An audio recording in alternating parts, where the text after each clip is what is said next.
Assalamualaikum warahmatullahi wabarakatuh. Perkenalkan, nama saya Indi Andrawanti SAG. Saya CGP Angkatan 7 dari SMA 3 Muara Enim. Di sini akan kami paparkan koneksi antar materi, kesimpulan dan refleksi modul 1.1. Pertanyaan untuk merefleksi diri. 1. Apa yang Anda percaya tentang murid dan pembelajaran di kelas sebelum Anda mempelajari modul 1.1? Yang kedua, apa yang berubah dari pemikiran atau perilaku Anda setelah mempelajari modul ini? Yang ketiga, apa yang dapat segera Anda terapkan lebih baik agar kelas Anda mencerminkan pemikiran Ki Hajar Dewantara? Apa yang Anda percaya tentang murid dan pembelajaran di kelas sebelum Anda mempelajari modul 1.1? Yang pertama, guru adalah satu-satunya sumber pembelajaran bagi murid. Yang kedua, proses pembelajaran mengedepankan kemampuan kognitif sesuai dengan kriteria ketuntasan belajar minimal yang telah ditetapkan oleh sekolah, sehingga kemampuan emosional, etika, adab sering dinomorduakan. Yang ketiga, pembelajaran masih bersifat tekstual. Yang keempat, guru tidak menuntun kodrat murid, tapi menarik kodrat murid ke arah kemauan guru, yaitu mencapai ketuntasan yang telah ditetapkan sekolah. Yang kelima, kurangnya pemahaman kepada murid sehingga tidak dapat mengidentifikasi karakteristik belajar murid.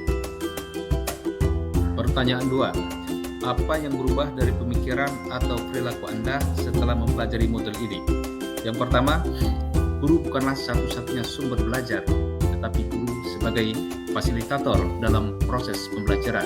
Yang kedua, proses pembelajaran harus mengedepankan etika, moral, atau afektif. Setelah itu kemampuan pengetahuan atau kognitifnya akan menyusul karena kemampuan kognitif bisa dipelajari. Yang ketiga, pembelajaran di kelas harus bersifat kontekstual sesuai dengan kodrat zaman pembelajaran abad 21.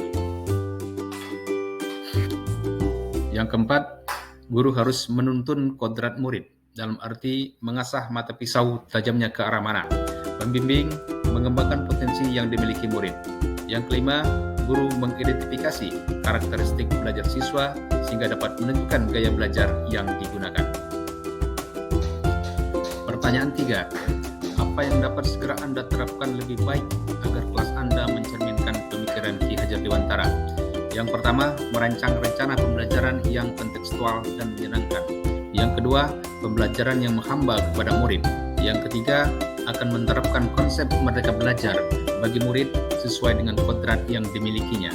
Yang kelima, proses pembelajaran akan dirancang tidak lagi memaksa murid sesuai dengan kemauan guru atau kurikulum, tetapi menuntun sesuai dengan kodratnya murid. Yang kelima, pembelajaran mengedepankan aspek budi pekerti. Yang keenam, pembelajaran yang sesuai dengan kodrat alam dan kodrat zaman.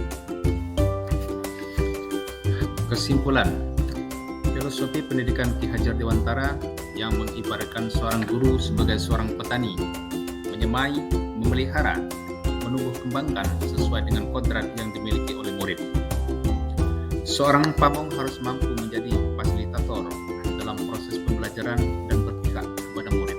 Seorang pamong harus mampu menghadirkan pembelajaran yang kontekstual di dalam kelas untuk menghasilkan pembelajaran kreatif dan berdaya nalar kritis. Budi pekerti dan akhlak harus diutamakan dalam pendidikan karena merupakan modal utama bagi murid dalam menghadapi tantangan zaman yang semakin maju, dan dia merupakan kontrol utama untuk mencapai keselamatan dan kebahagiaan. Sekian, terima kasih.